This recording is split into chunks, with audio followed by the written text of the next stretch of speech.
काय करतेस?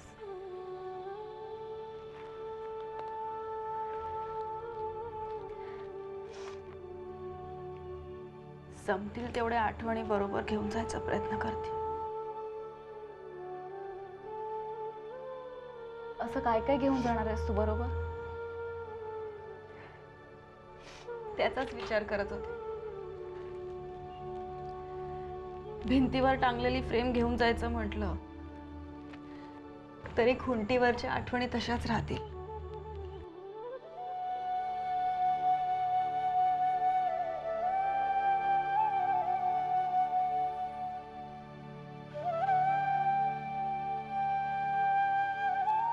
तेव्हा असं का बोलतेस तू?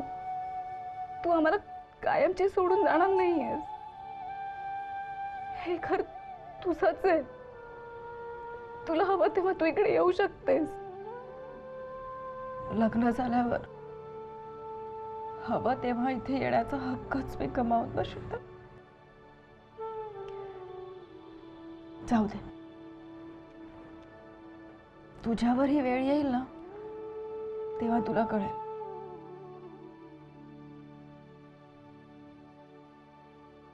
मी आलेच हा.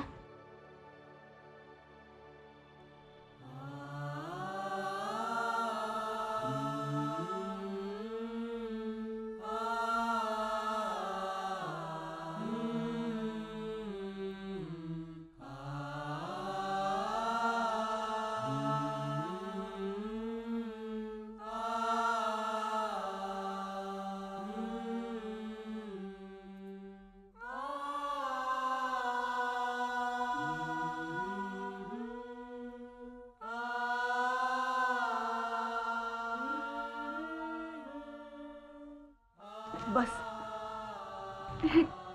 काय करतेस तू? परत तुझ्या डोक्यावर कधी तेल लावायला मिळणार आहे माहित नाही ना. चल चल बस.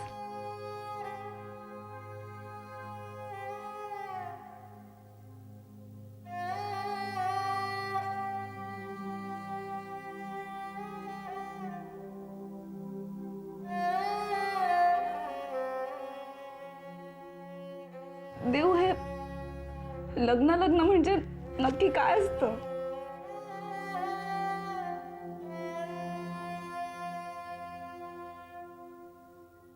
सोप्या शब्दात सांगायचं तर एखादं रोपटं छानपैकी वाढवायचं, त्याला खत पाणी घालायचं, त्याचं पालन पोषण करायचं आणि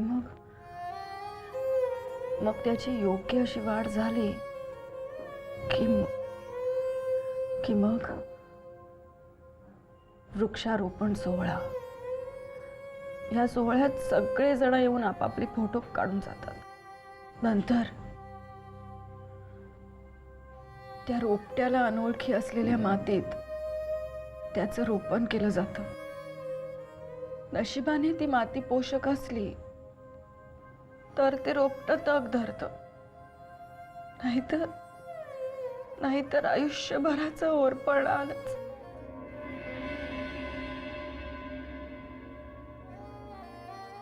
देव, प्लीज असं नको बोलूस.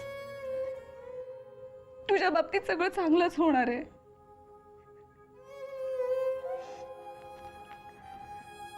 सोहम बरोबर माझं लग्न होणार आहे. यापेक्षा अजून चांगलं काय होऊ शकतं? तुझं लग्न झाल्यानंतर माझं आणि आईचं कसं होणार? तुझ्याशिवाय राहण्याची कल्पना पण नाही करू शकत आम्ही. माझी अवस्था काही वेगळी नाहीये, पण साक्षी, तू धीर सोडू नकोस हा. हे बघ, आईला सांभाळायची जबाबदारी आता तुलाच घ्यायची. देव,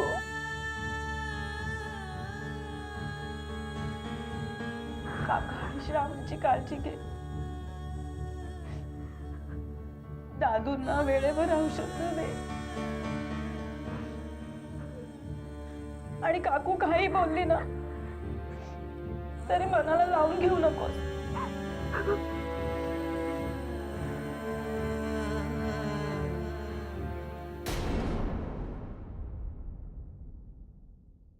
ताईसाहेब, घरातली सगळी कामं पार पाडली. ताई साहेब, ताई साहेब, जनी अहो कवाधरून तुमच्याशी बोलतेय. तुमचं लक्ष कुठे आहे? आज तारीख काय आहे का सनी? 20 ऑक्टोबर.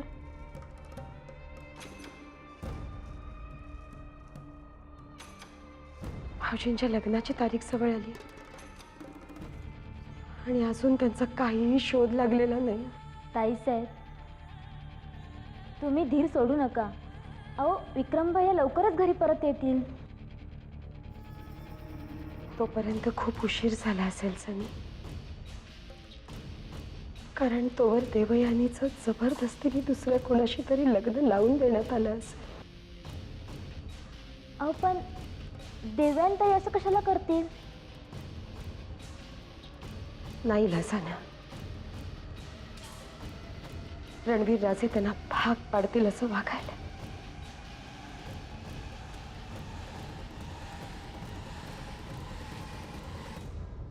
आपलेच दात आणि आपलेच ओठ. काय सांगायचं सनी तुला? रणवीर राजेंच्या अशा या मगरूर वागण्यासमोर नेहमीच आम्हाला आमच्या मर्यादांची जाणीव होते. वा,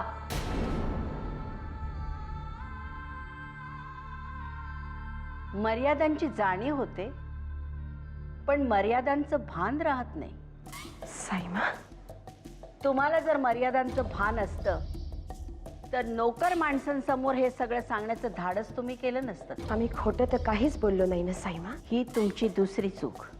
तुम्हाला जर मर्यादांचं भान असतं तर देवयानीचं दुसऱ्या कुठल्या तरी मुलाबरोबर लग्न होतंय हे ऐकून तुम्हाला आनंद झाला असता. आमच्या मर्यादांची आम्हाला चांगलीच जाणीव आहे साईमा, पण या घरातल्या माणसांनी माणुसकीच्या मर्यादा ओलांडल्या याची जाणीव तुम्हाला का होत नाहीये साईमा? देवयानीचं लग्न दुसऱ्याच कुणाशी तरी होत आहे म्हणून खुश होताय तुम्ही, पण विक्रम भाऊजी, त्यांचा अजून शोध लागलेला नाहीये. त्यांच्या जीवाला धोका आहे याची तुम्हाला काळजी नाही वाटत आहे? मिळालं, तुमच्या शांत राहण्याने आमच्या प्रश्नाचं उत्तर आम्हाला मिळालं. रणवीर राजेच कारणीभूत आहेत ना याला? सांगा ना, त्यांनीच किडनॅप केलं ना विक्रम भाऊजींना? आणि तुम्हाला हे सगळं आधीपासूनच माहित होतं.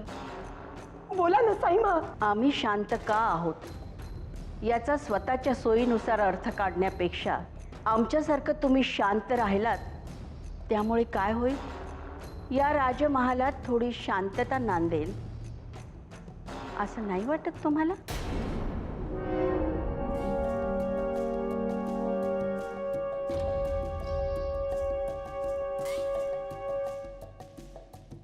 प्लीज विशाल, समजून घे ना यार. अरे तुला खरं सांगू, माझं लग्न ठरायच्या आधीच लग्नाची तारीख ऑलरेडी ठरली होती. खरं मस्करी नाही करत आहे. अरे बाबा, सगळ्या गोष्टी इतक्या पटापट घडल्या की कोणालाच कॉन्टॅक्ट करता आला नाही. हा,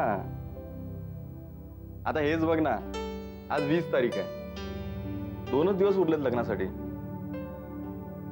कशी तयारी करू मी? बरं विशाल, एक काम कर तू.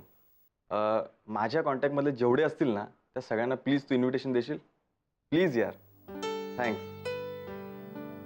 हां, लग्नानंतर कुठे जाणार आहेस? कम ऑन यार, मस्तपैकी महिनाभराची सुट्टी घेणार आहे मी.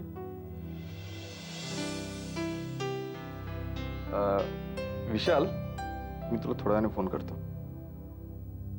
काय रे, कुणाचा फोन होता? तो माझा कॉलेज फ्रेंड विशाल. अच्छा, काय म्हणत होता? लग्नाचं उशिरा कळवलं ना, नाराज होता. अच्छा, मी फक्त लग्नानंतर महिनाभर सुट्टी घेणार आहे एवढंच ऐकलं. काय रे, काय करणार आहेस एवढी सुट्टी घेऊन?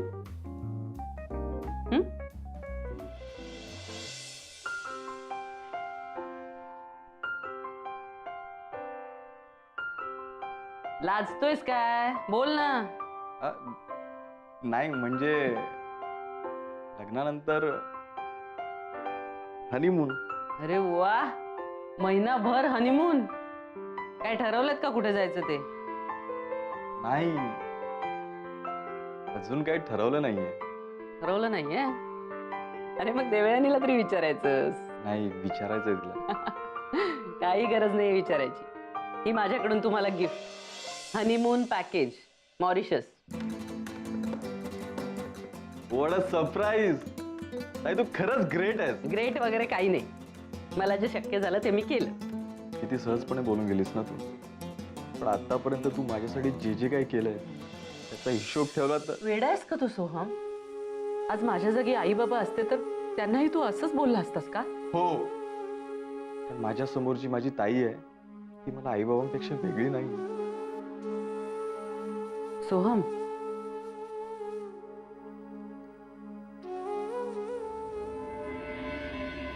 विक्रम भाऊजी आणि देवयानी किती प्रेम आहे एकमेकांवर. आम्हाला सगळं कळतंय, सगळं माहिती आहे, पण आम्ही काही करू शकत नाही तुमच्यासाठी. सध्या ठामपणे उभं नाही राहू शकत तुमच्या बाजूने. लाज वाटते आमची आम्हाला. खरंच खूप लाज वाटते. काही करू शकत नाही आम्ही.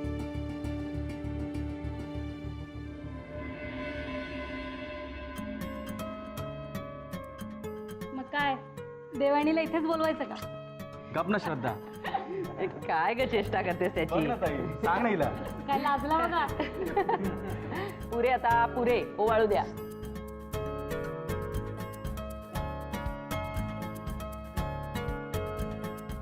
ए मस्करी कसली करताय?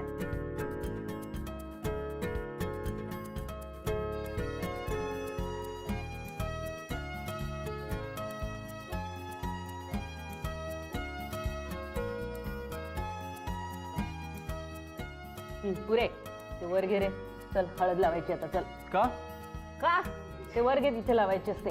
एवढं बस ना ताई. मग काही शास्त्र माहित नाही, काही नाही. वर घे नीट. अगं एवढं बस ना. पुरे गुडघ्यापर्यंत घे. नीरा माणूस मागते. हा पण ना. करून घे ग नीट जरा. झालं का? हो. हा ए, ताई थोडं लाव ग.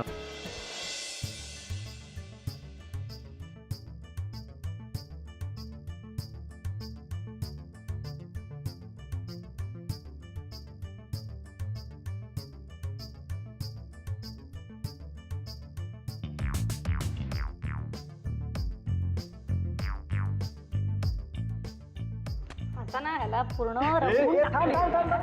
एवढं- जाऊ दे तू गप्प बस.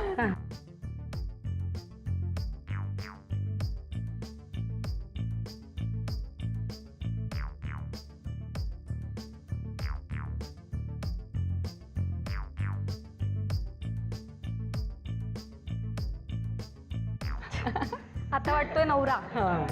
थांब थांब थांब. उठू नकोस, उठू नकोस. थांब. घे. ताई थोडं दे. थोडं नाही.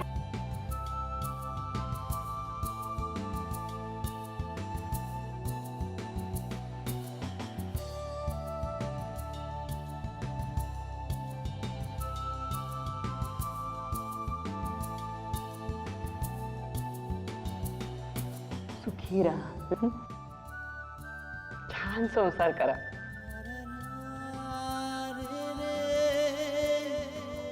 अगं ताई चल चल लवकर. अगं हळद घेऊन देवेनेच्या घरी जायचंय. हो ग. चल लवकर.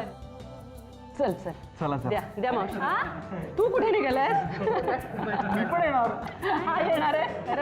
चल चल. तू नसतं जायचं आता. लग्न होईपर्यंत कुठे जायचं नाही. भैया साहेब. नील भैया तुम्ही? खंडू भैया साहेब कुठे? जा जाऊन सांग त्यांना आम्ही त्यांना भेटायला आलो होतो. पण नील भैया जाऊन सांग.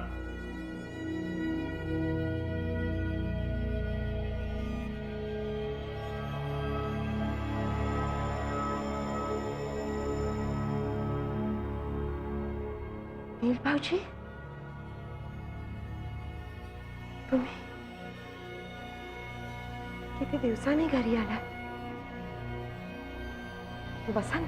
नाही बाई, रणवीर राजेश्री यांचा पाहुणचार घेण्यासाठी आम्ही इथे आलेलो नाही आहोत. खरं तर या घरामध्ये पुन्हा कधीही पाऊल ठेवणार नाही हे ठरवूनच हे घर आम्ही सोडलं होतं. पण आज भैया साहेबांमुळेच आम्हाला इथे यावं लागले.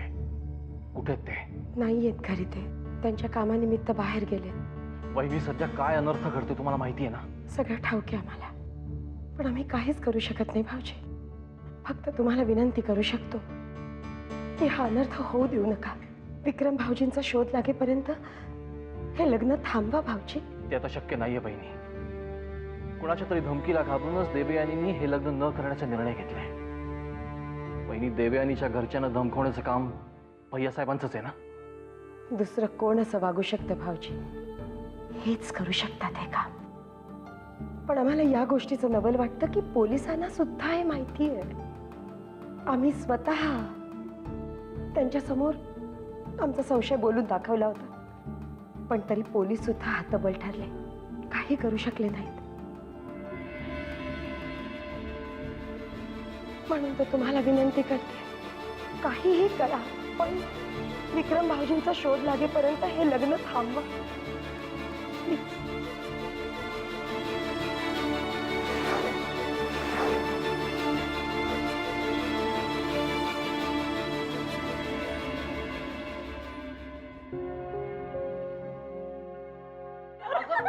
काय तुम्ही गप्पा मारत बसल्या, जरा मदतीला करा. चला चला मदतीला लागा. चला गोदा काकू, काय करू ग तयारी म्हणजे? अजून बघ, हळदीची तयारी झाली का? आणि ती झाली असेल ना तर अभिलाषाने प्रतीक्षाला जरा बाहेर पड. हा जा जा, कळलं ना? हो. आई आणि काकू. येस. आता तुम्ही काय तोंड बघत राहिला? ते नवऱ्या मुलाकडची माणसं हळद घेऊन आत्ता दारात दत्त म्हणून उभं राहतील. एक कोणीतरी बाहेर जा आणि आल्याबरोबर आम्हाला सांगा. साक्षी, तुला सांगते हा, बाहेर जायचं आणि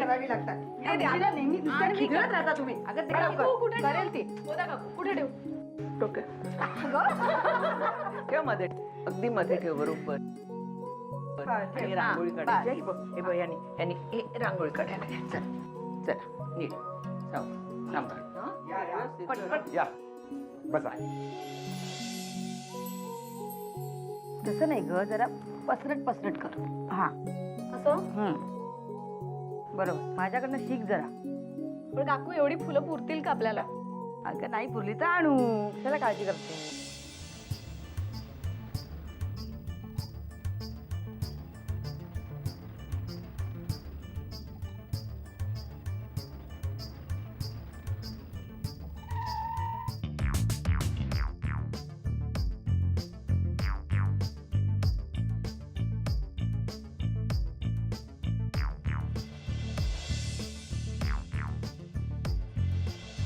अगं आवडा ग.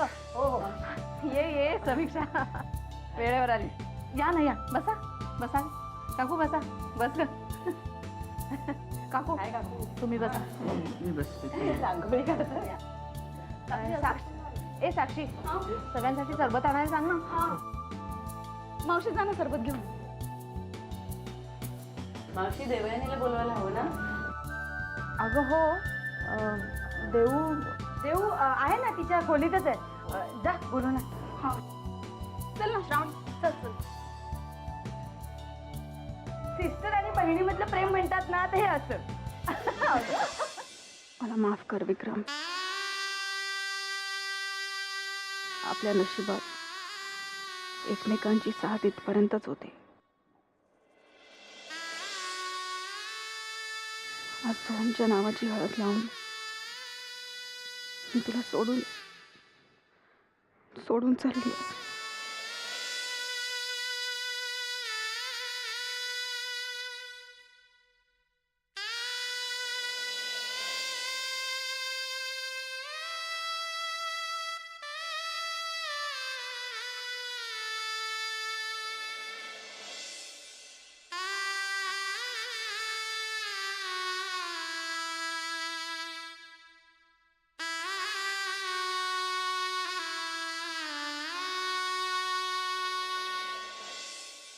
या शेवटच्या क्षणी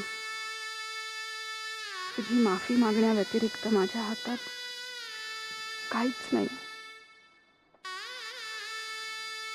शक्य झालं तर मला माफ कर.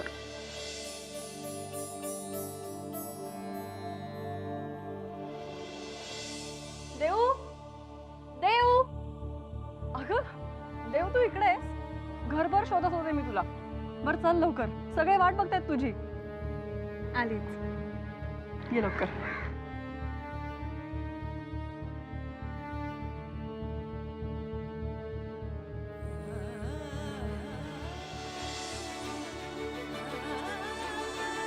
चल